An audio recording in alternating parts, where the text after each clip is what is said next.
তো সর্বপ্রথমে মহান রব্বুল আলমিনের দরবারে শুকরিয়া আদায় করলাম, যে কথাটা বললাম, আমাকে আপনাকে আল্লাহ তাআলা সুস্থতা নামের জিন্দেগি দান করছে।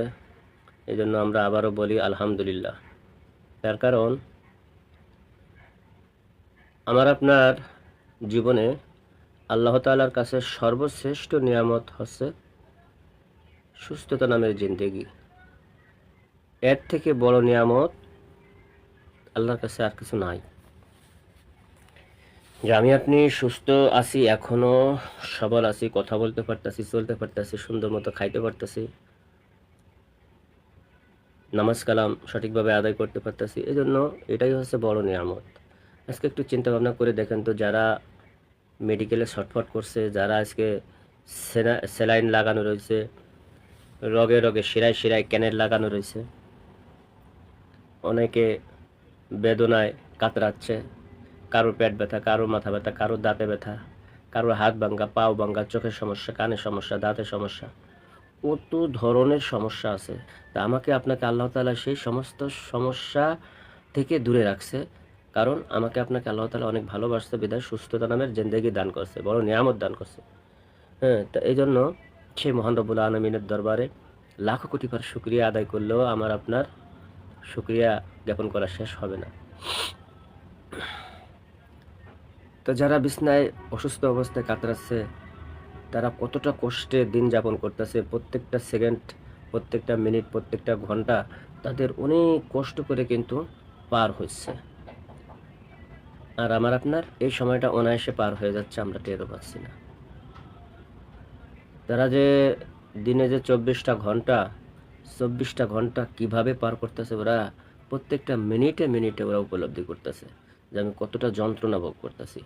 তা এই সমস্ত যন্ত্রণা থেকে আল্লাহ তাআলা আমাকে আপনাকে মুক্তি দিছে। এই জন্য শুকরিয়া আদায় করলেই শেষ হবে না।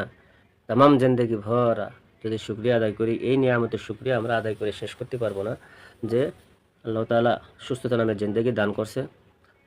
এটা হচ্ছে বড় নিয়ামত। এরকম একটা ঘটনা, এই কথা পরিপ্রেক্ষিতে আমার একটা ঘটনা মনে পড়ে গেল, আমার একটা কিতাবে পাওয়া দেখা। হজরত মুসা আলাইহিস সালাম, উনি তো আল্লাহ তাআলার সঙ্গে সরাসরি কথা বলতেন।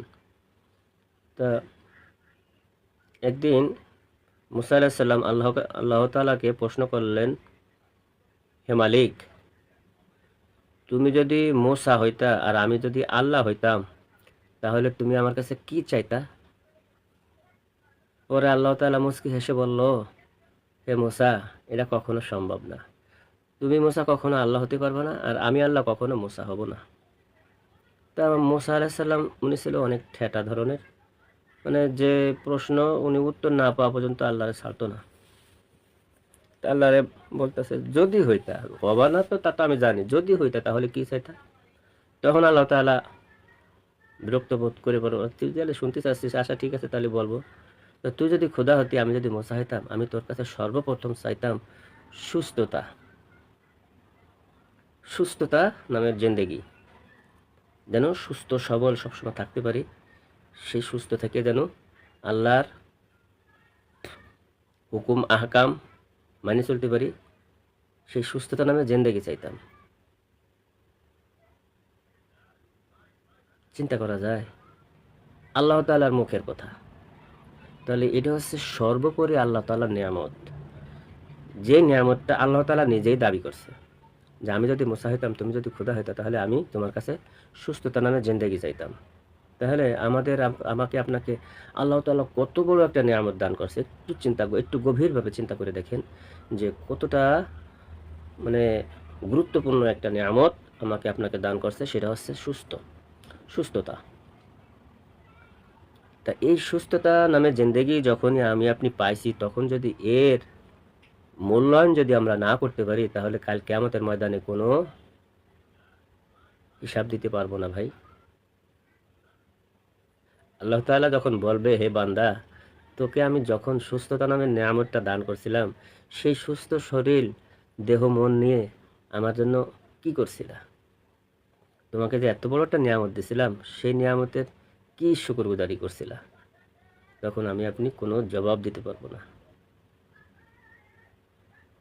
তখন আল্লাহ তাআলার কাছে আমরা আসামির কাঠগড়ায় দাঁড়ায় যাব।